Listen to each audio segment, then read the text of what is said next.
একটি কথা বলি, গত এক সপ্তাহে আমি কেন্দ্রে ছিলাম।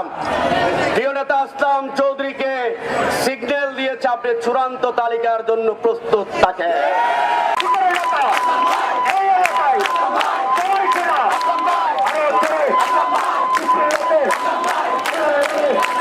সুসংবাদ জানিয়ে দিই, আপনারা হয়তো বা মনের ভিতরে কোনো সন্দেহ বিসর্জন বা শোধন করছেন। আমরা জানি এই সীতাকুণ্ডের মাটিতে, আকবর শাহর মাটিতে জননেতা আসলাম চৌধুরী 17 বছর আগে থেকে উনি জমিনে অর্থাৎ মাঠে ধান রোপণ করেছে। একটি ষড়যন্ত্রকারী মহল আসলাম চৌধুরীর বিজয়কে ধরে রাখার জন্য ষড়যন্ত্রমূলক চেষ্টা করছে।